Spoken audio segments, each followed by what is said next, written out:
Have you ever noticed that the tighter you grip a situation, the more tense your whole body becomes, as if your hands are squeezing your own heart?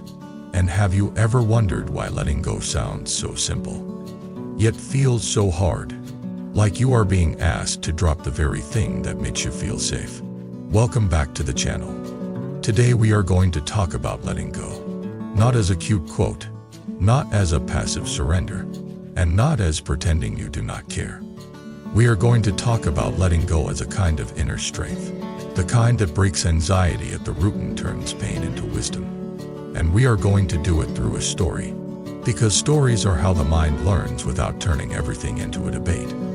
Here are the two big ideas to keep close. First, much of our suffering is not caused by what happened, but by what we cling to when what happens changes. Second, letting go is not losing. Letting go is choosing freedom over control, clarity over obsession, compassion over fear, and awakened presence over a mind that keeps reopening the same wound. Now let me take you into the story. Imagine a man named Aaron. Aaron is the kind of person who looks calm from the outside. He is functional. He shows up. He gets things done. People call him reliable. But inside, he carries a hidden weight. He carries it so long that it feels normal. Like you forget you are carrying a heavy backpack until you finally take it off. Aaron is in his late 30s. He works hard. He tries to be a good partner, a good friend, a good son. He also worries constantly, but he worries quietly. He worries about money, about the future, about whether he is falling behind. He worries about being rejected. He worries that if he relaxes, everything will fall apart.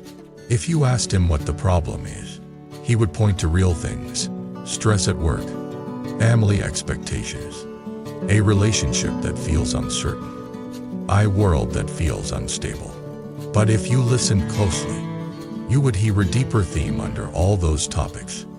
Aaron is holding on. He holds on to an image of how life should go. He holds on to the need to be seen as competent. He holds on to control. He holds on to being right. He holds on to old mistakes, replaying them like a punishment. He holds on to what people said about him years ago. He holds on to a fear that says, if you let go, you will be hurt again. He does not call it holding on. He calls it being responsible. He calls it being careful. He calls it being realistic. But his body calls it something else. His body calls it tension. One morning, Aaron wakes up with a tight chest. Not sharp pain, but a pressure, like a fist inside. He gets up, drinks water, tries to ignore it. He checks messages. He checks news. He checks work. He tells himself he is fine, but his mind is already sprinting. He goes to work and feels irritated at small things. A slow email reply, a messy spreadsheet, a colleague who does not follow instruction. His irritation is not really about those things. It is the mind trying to regain control in a world that refuses to be perfectly controlled. Later that day, he gets a message from someone he cares about deeply. The message is short and cold. We need to talk. Aaron reads it and the fist and the chest tighten. His mind immediately creates a movie. She is leaving. I did something wrong. I am going to be alone. Everyone will see I failed. I will never feel safe again. This is what clinging does. It takes uncertainty and turns it into identity threat. It makes every change feel like a verdict about who you are. Aaron cannot focus. He tries to work, but his mind loops. He drafts replies, deletes them, drafts again. He tries to predict every possible outcome. He tries to control the conversation before it happens. He tries to control the other person by imagining what he should say to make them stay.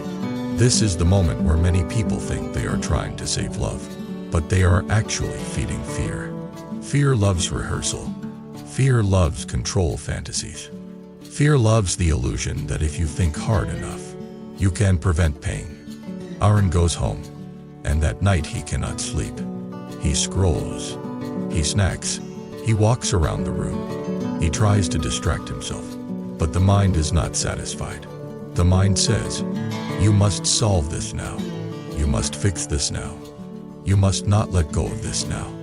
In the middle of the night, he sits on the floor, exhausted, and he feels something rare. He feels honesty. He whispers to himself, I do not know how to stop. The next day, almost accidentally, he steps into a small bookstore while waiting for time to pass. He is not looking for spiritual advice. He is looking for anything to calm the storm. He wanders through a section of philosophy and sees a thin book on Buddhist practice. The cover is simple. The title is about letting go. Aaron almost laughs. Letting go is the last thing he wants to hear. It sounds like giving up. It sounds like losing. It sounds like letting life win. But something in him is curious, because what he is doing is not working. He buys it and reads it in small pieces throughout the day, like a person taking medicine while pretending it is not medicine. The book describes a simple Buddhist observation. Suffering comes from attachment.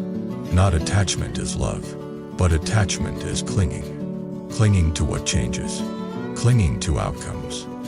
Clinging to identity. Clinging to control. And the book says something that hits Aaron harder than he expects. You can love deeply without clinging. Clinging is not love. Clinging is fear. Aaron Ray reads that line many times.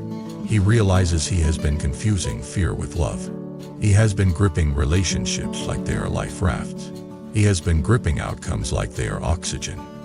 He has been gripping his reputation like it is his soul. The book does not tell him to stop caring. It tells him to see clearly, to care with wisdom instead of fear, to act with compassion instead of obsession. That evening, Aaron meets the person who sent the message. They sit in a quiet place. The conversation is hard but not catastrophic. She says she has been feeling distant, overwhelmed, and unsure. She does not say she is leaving. She says she is scared, too.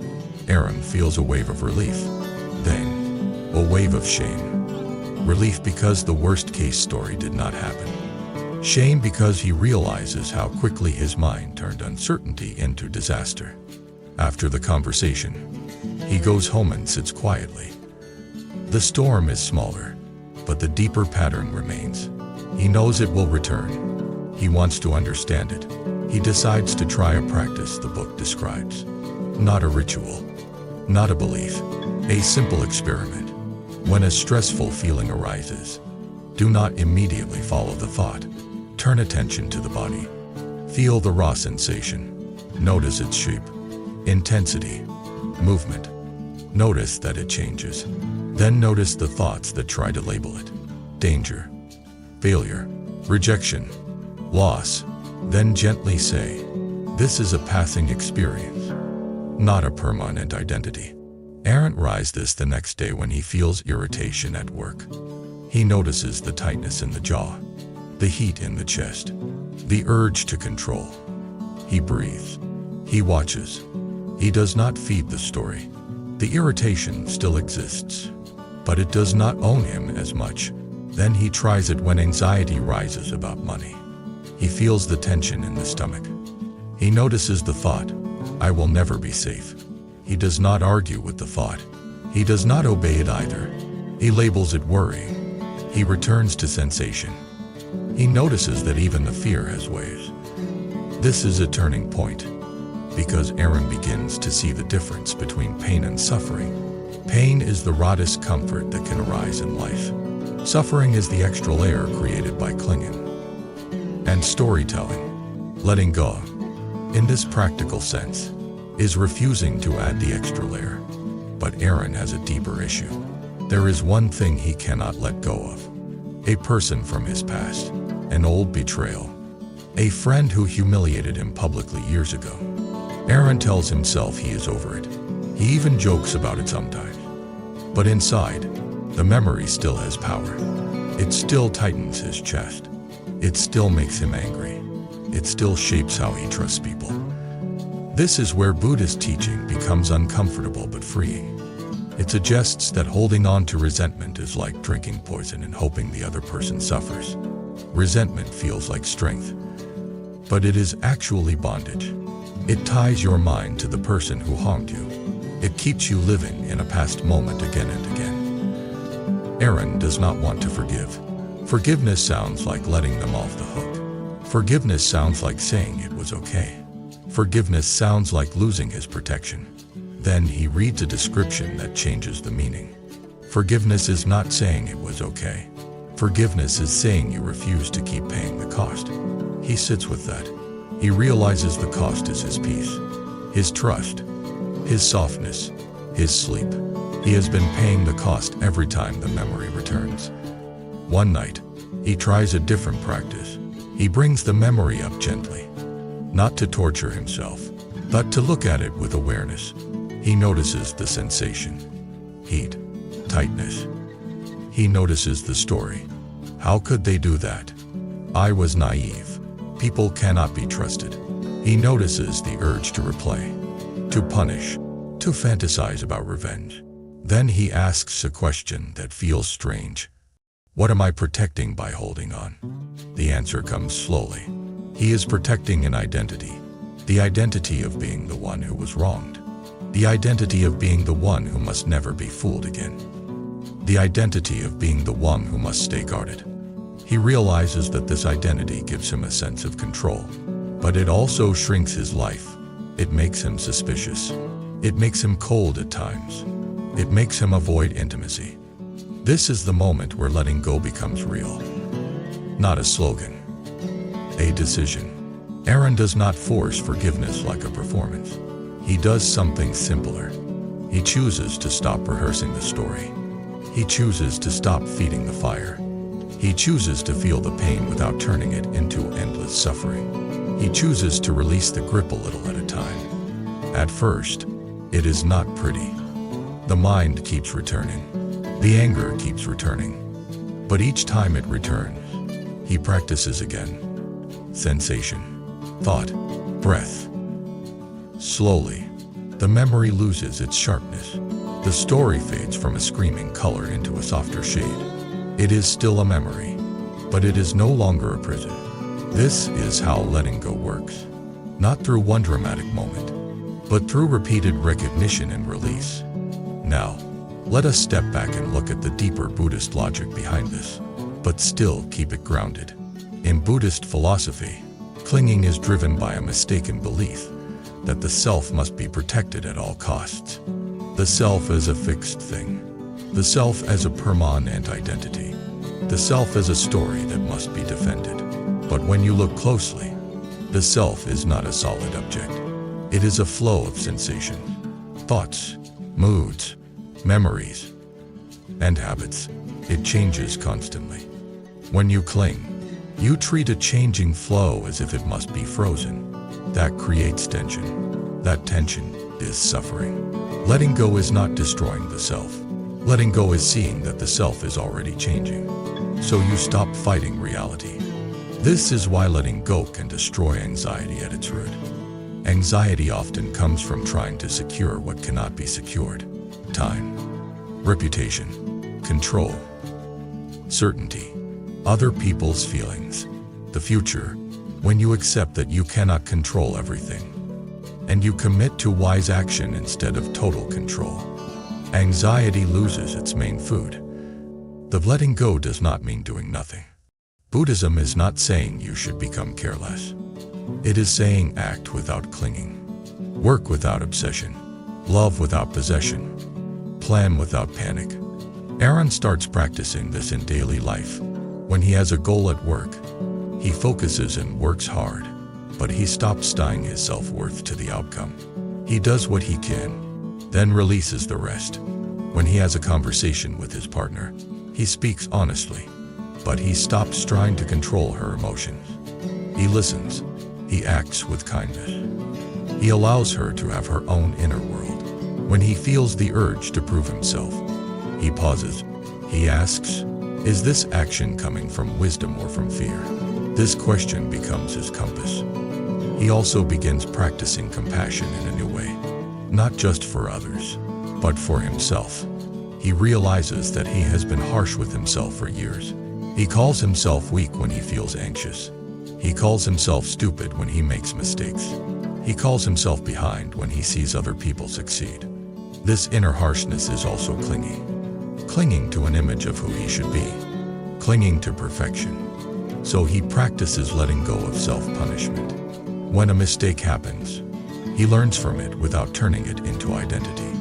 When he feels anxious, he meets it with patience rather than shame.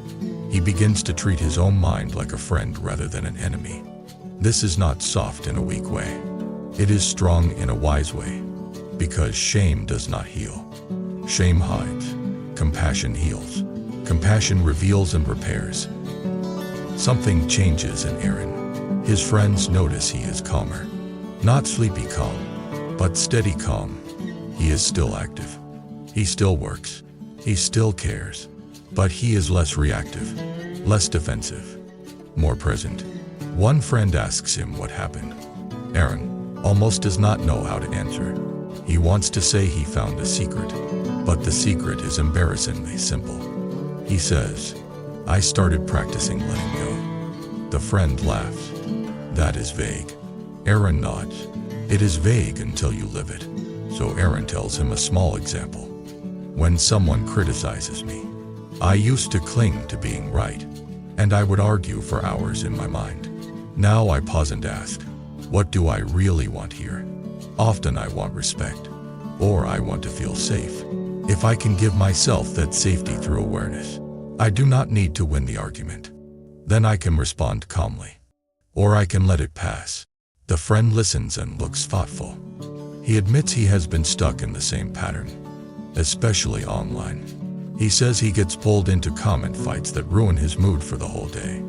Aaron smiles and says, that is clinging to being right, clinging to identity, clinging to winning.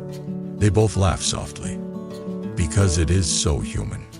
Now, let us deepen the story again, because letting go is not only about small irritations, it is also about life transitions, the places where people feel the most fear. A few months later, Aaron gets news that his father is not well. His father is aging, and the body is changing in ways that cannot be negotiated. Aaron feels sadness rise, and also a familiar clinging. He wants to freeze time. He wants to go back. He wants to keep his father the way he remembers. But life does not freeze. Aaron visits his father and notices how fragile everything is. His father moves slower. He repeats stories. He forgets small details. Aaron feels an ache in the heart. The mind wants to run. The mind wants to avoid the truth. This is where letting go becomes a spiritual practice at the highest level. Letting go of denial. Letting go of pretending. Letting go of the fantasy that you can keep everything. Aaron sits with his father and listens. He chooses presence.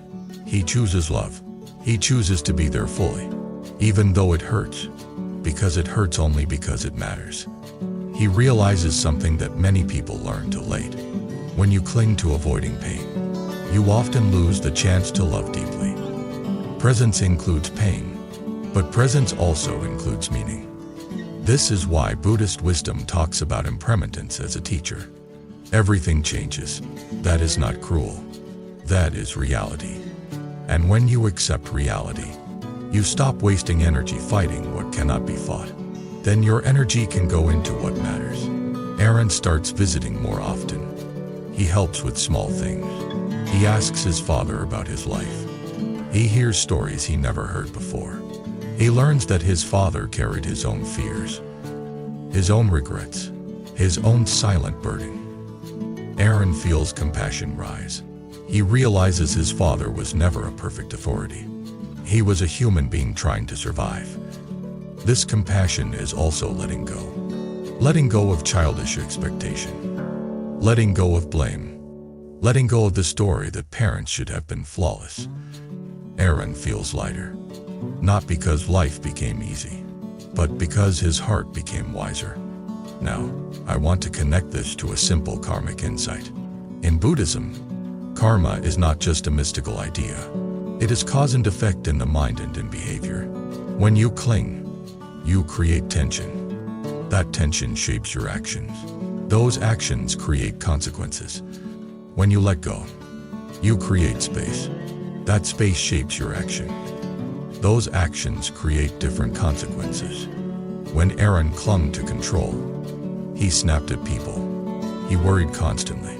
He made rushed decisions. He pushed away intimacy. Those were karmic causes, and they produced suffering. When Aaron practiced letting go, he listened better. He responded with patience. He set boundaries without anger. He apologized when needed. He acted with clarity. Those were karmic causes too, and they produced peace. This is why letting go is not just personal wellness. It is ethical.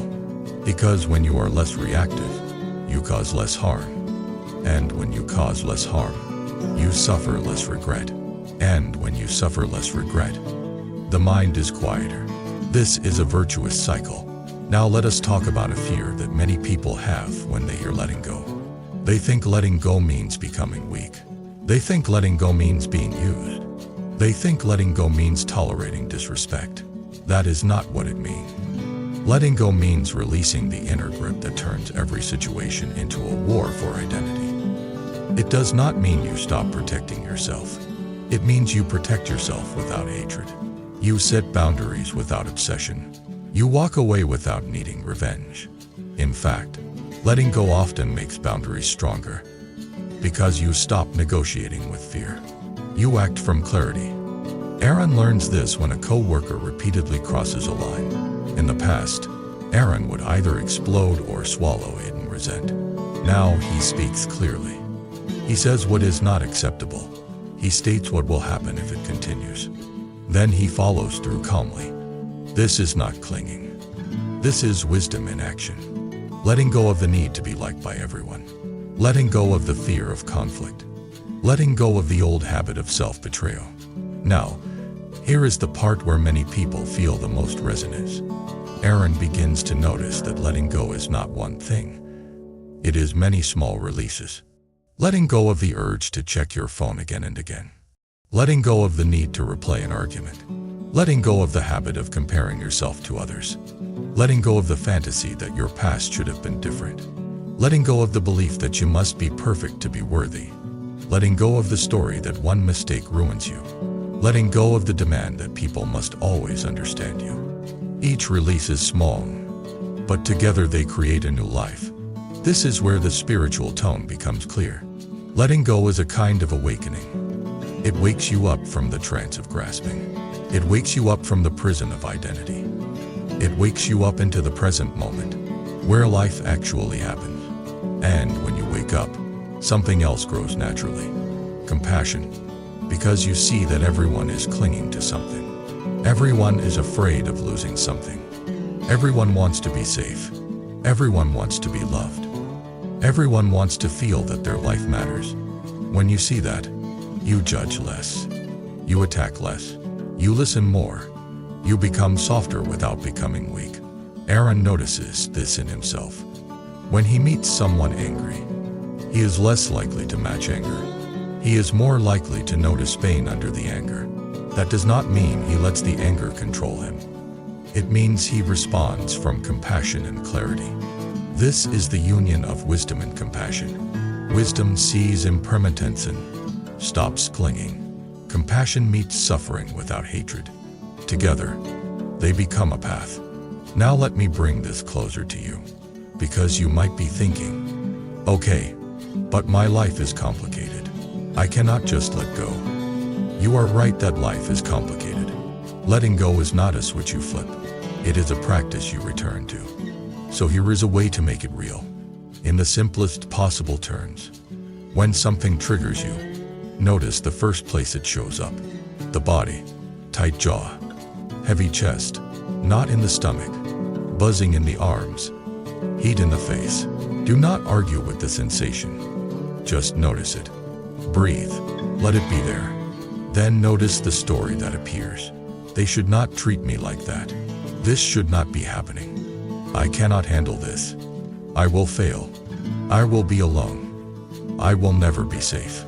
Label it story. Not truth. Not command. A story. Then ask one question. What am I clinging to right now? It might be clinging to an outcome. Clinging to being liked. clinging to being right, clinging to control, clinging to a self-image, clinging to a past. Then practice one small release. Not the whole thing, just one small release. Relax the shoulders, loosen the jaw, exhale slowly. Stop replaying. Put the phone down.